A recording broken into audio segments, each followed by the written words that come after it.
Hello and welcome to Monday Madness, the show where we take unorthodox strategies and we make them as successful as possible. This time we're taking a look at the Tati rush. What is a Tati rush? Well, the idea is to go up to feudal as fast as possible, to stop making villagers and focus entirely on archer production. Needless to say, this is an all-in extremely aggressive strategy, which means it should be a lot of fun. Here's roughly what the build order looks like. You can check the description of this video if you want the full details.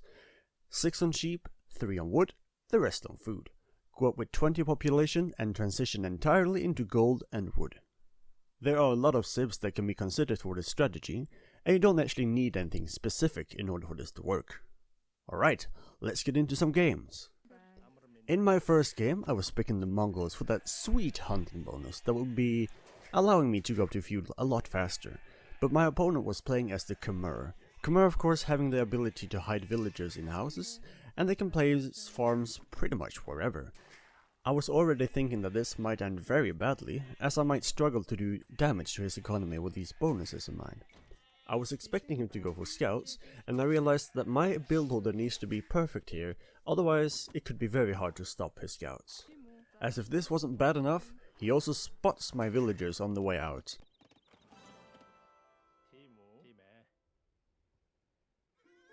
I chase away his scout and I start building my ranges.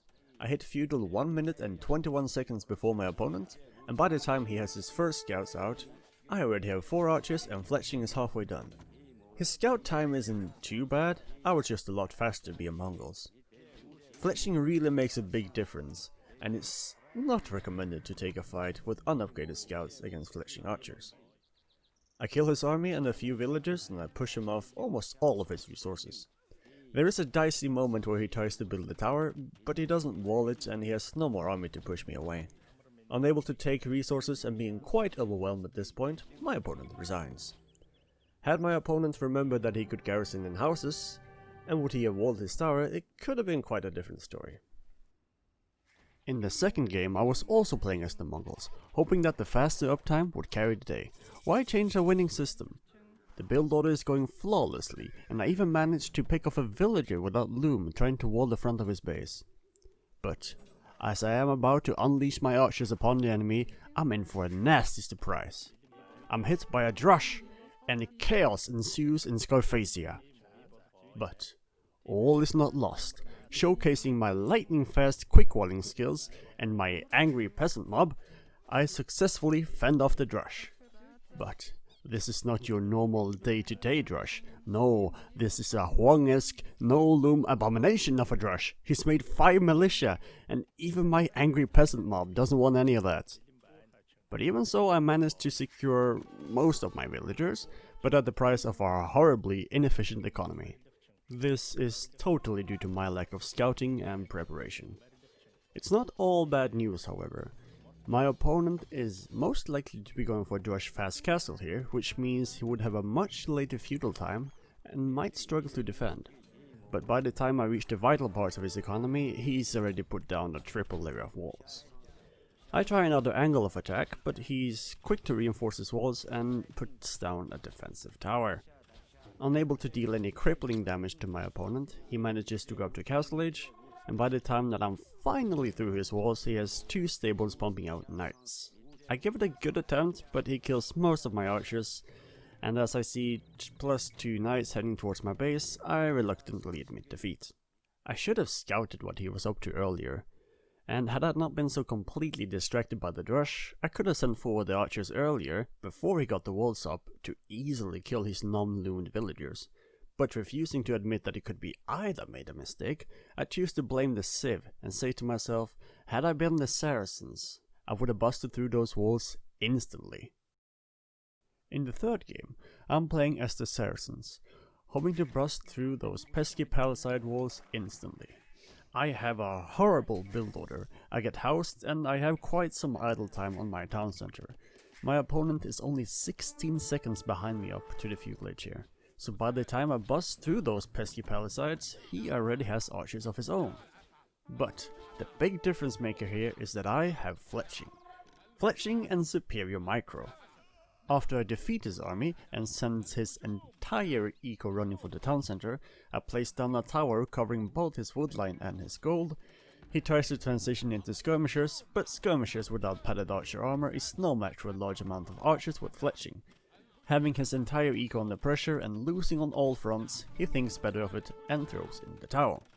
Had my opponent made padded archer armor instead of fletching, he could have taken much better fights against my archers. You could also make a case for eagles, but at this point with your entire eco exposed, I don't think there's much you can do. You need to spot this in time, and you need to have walls in order to protect your economy. In game number 4, I'm once again playing as the Saracens, because why change the winning system? This time, however, I'm playing on Hideout, but seeing that I am the Saracens, I'm thinking that I can bust through those pesky palisade walls almost instantly.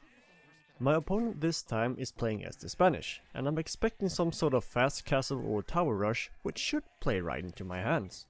I managed to infiltrate his base with my scout, and I bust through the walls without much effort. But once inside I realized that he's walled towards his town center, and I can only manage to push him off his gold. I try another angle of attack, but he links up 2 towers, which is too much even for Saracen archers to deal with. After this, I'm completely unable to do any further damage to his economy. I snipe some buildings here and there, and most notably his market, but he puts down 6 towers in defense, and there's absolutely nothing I can do. He goes up to the castle edge, and he tries to place down a castle in the front to protect his gold, but luckily, I spot it in time. I'm thinking that if I can deny this castle, and camp under it with my archers, I might even be able to take it out with my Saracen archers. But this time, my opponent has skirmishers with both fletching and padded archer armor. I lose my entire army in the process, and reluctantly admit defeat. Game number 5 is sent to us from everyone's favorite camel, Postponing Camel, better known as PPC. PPC is playing as the malians, and he's using a different build order compared to mine, where he goes for 3 ranges before going for fletching. But having 3 ranges earlier, he can pump out archers at a terrifying speed, and immediately starts to bust through those pesky palisades. Luckily, he has his scout already on the inside to prevent any further walling. His extremely greedy opponent is playing as the humans. Extremely greedy because he attempts to put down a second town center. If it goes up, it will protect his gold and stop the archers from getting inside.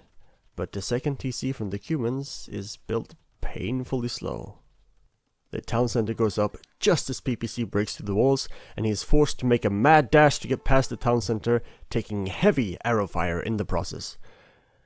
But once past the TC with acceptable losses, he finds the entire eco of the enemy exposed. Blue can't even afford to make a barracks or a tower in defense since he built a new town center, and PPC even puts down his own tower covering blue player's new TC.